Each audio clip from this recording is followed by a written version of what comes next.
Hello everyone, আসসালামু আলাইকুম প্রিয় শিক্ষার্থীরা। আজকে আমি তোমাদের একটা মজার টপিক নিয়ে আলোচনা করব, সেটা হলো ইলেকট্রন বিন্যাস। তোমরা যারা ক্লাস 9 এবং 10 এর স্টুডেন্টরা আছো, আমরা আজকে আমি তোমাদের সাথে নিয়ে ইলেকট্রন বিন্যাস শেখাবো।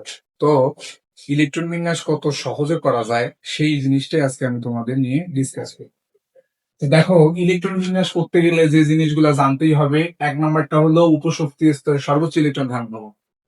এই মানটা মুখস্থ রাখতে হবে যে এসে দুইটা, পিতে 6, ডিতে 10 আর এফে 14টা ইলেকট্রন ধরে।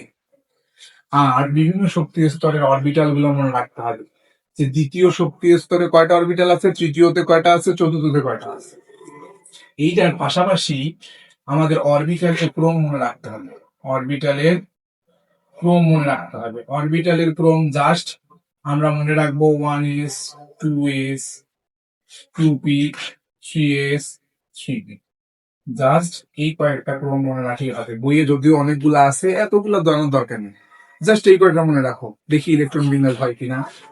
তাহলে এখন আমরা ইলেকট্রন বিন্যাসের দিকে যাব। তো ইলেকট্রন বিন্যাসে যাওয়ার আগে আমরা এই জিনিসগুলো মনে রাখবো। তাহলে আমরা শুরু করি।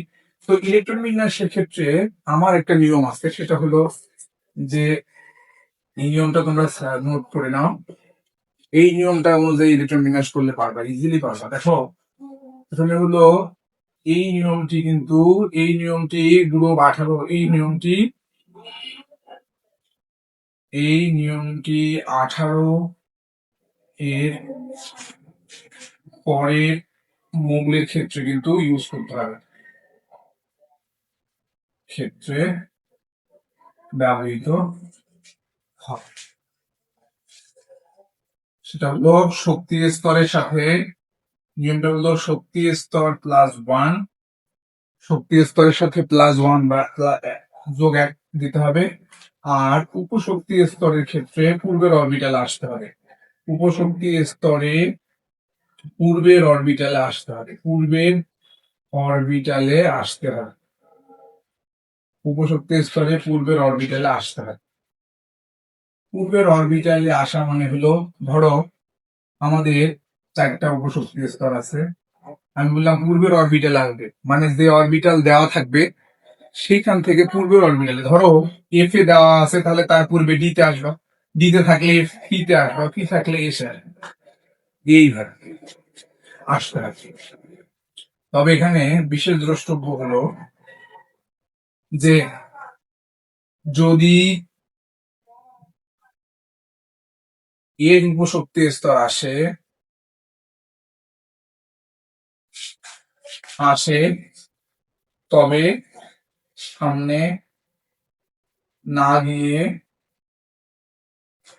পূর্বের অরবিটালে প্রবেশ করে তা পূর্ণ করবে,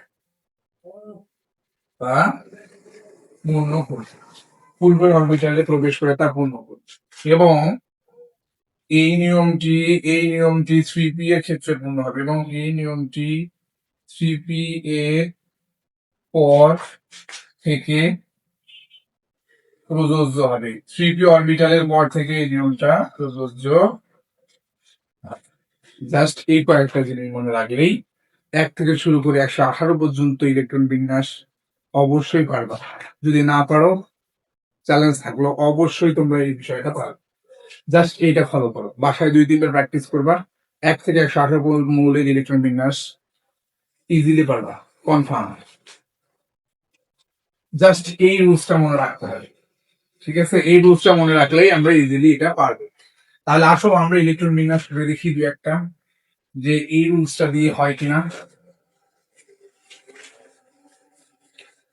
তো দেখো, একটা জিনিস আমরা এখানে মনে রাখবো, 1 থেকে 18 পর্যন্ত মৌলের বিন্যাস স্বাভাবিক। 1 থেকে 18 পর্যন্ত মৌলের বিন্যাসটা স্বাভাবিক, আর 18 এর পরে মৌলের বিন্যাস ব্যতিক্রম। এই জিনিসটা মনে রাখতে হবে। অর্থাৎ 1 থেকে 18 পর্যন্ত মৌলের বিন্যাস গুলা স্বাভাবিকভাবে হবে, কিন্তু 18-র পর থেকে ব্যতিক্রম দেখা যায়, এবং এই নিয়মটা 18-র পর থেকে প্রয়োগ করবা, তাহলে কোনো ক্ষেত্রে আর ভুল হবে না। ঠিক আছে, তাহলে 1 থেকে 118 পর্যন্ত 1 থেকে 118 পর্যন্ত মৌলের বিন্যাস তোমরা পারবে, আমি কথা দিচ্ছি। এই নিয়মটা জাস্ট ফলো করো। এখানে 1 থেকে 18 পর্যন্ত মৌলের যে বিন্যাস আছে, আমি আপাতত একটা স্বাভাবিক বিন্যাস দেখাই। ধরো আমরা ফসফরাসের বিন্যাস করবো, তাহলে ফসফরাসের ইলেকট্রন কয়টা আছে? 15 জন। তাহলে আমি একটু আগে ক্রম লেখাইছিলাম অরবিটালে 1s 2s 2p 3s 3p, প্রত্যেকটা বিন্যাসের ক্ষেত্রে এই ক্রমটা ফলো করতে হবে। তাহলে দেখো প্রথম অরবিটালটা কি আছে? 1s। এখন ইলেকট্রন কোথায় দিতে হবে? ইলেকট্রন দিতে হবে উপশক্তি স্তরের মাথায়।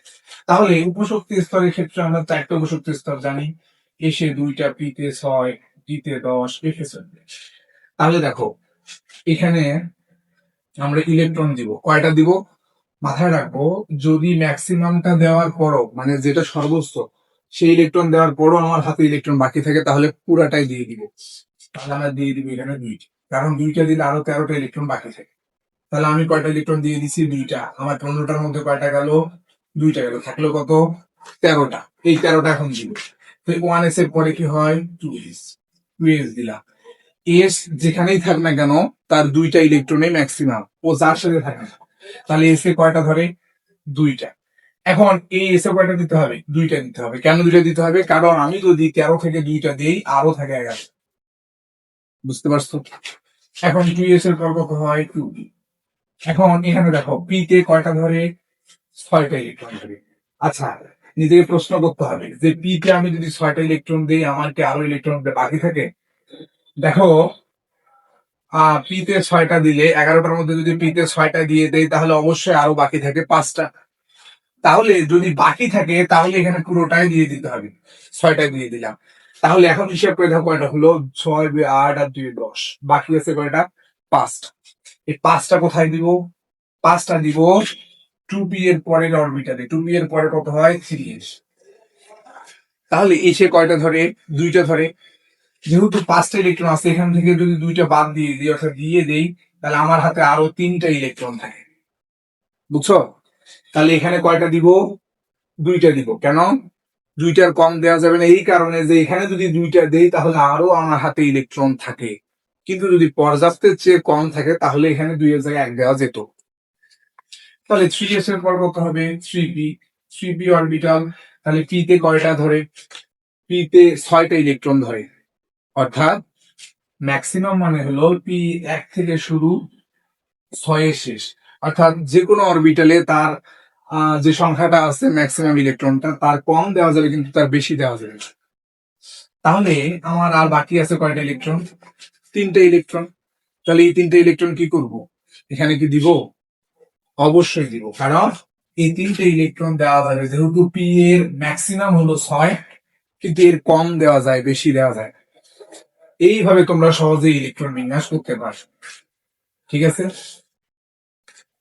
তো আমি যে বিন্যাসটা দেখাইছি সেই অনুযায়ী দেখো, আমি পটাশিয়ামের বিন্যাস করি। তাহলে পটাশিয়ামের বিন্যাস অনুযায়ী তোমাদের এইভাবে হওয়ার কথা।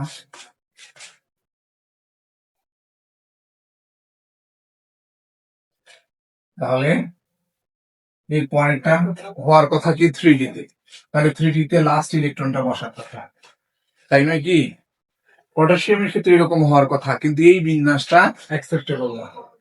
এইখানেই ব্যতিক্রমটা আসে, এবং আমার নিয়মটা এই সকল মৌলের ক্ষেত্রে প্রয়োগ করলে তোমাদের কোনো ভুল হবে না।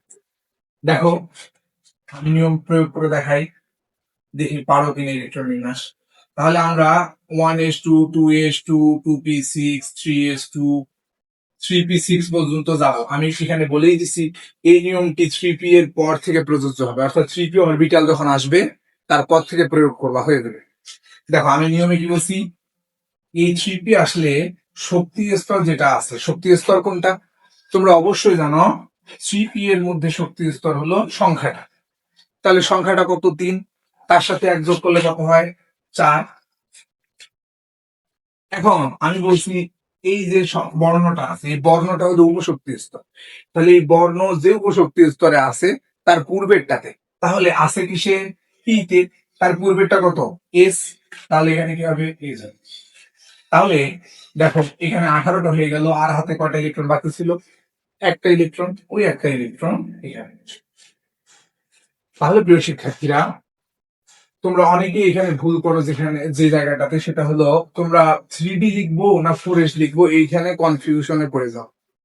তো এই কাজটা যাতে না হয় এবং পরীক্ষার হলে যাতে কাটাকাটি না হয়, এই কারণে আমি তোমাদের এই রুলসটা শিখেছি। এই রুলসটা যদি তোমরা ফলো করো তাহলে 118 পর্যন্ত মৌলের বিন্যাসও তোমরা পারবা। একবার ট্রাই করে দেখো পারো কিনা। ঠিক অনুরূপ ভাবে আমরা যদি এর থেকে বড় মৌলের ইলেকট্রন বিন্যাস করি, ধরো আমি টাইটানিয়ামে গেলাম বা ভেনেডিয়ামে গেলাম, ভেনেডিয়াম 23, তাহলে আমরা 1s2 2s2 2p6 লিখবো, 10 18 পর্যন্ত লিখবো 3s2 3p6। তাহলে আমি কি বলছি, আমার নিয়মটা 3p এর পর থেকে প্রযোজ্য হয়।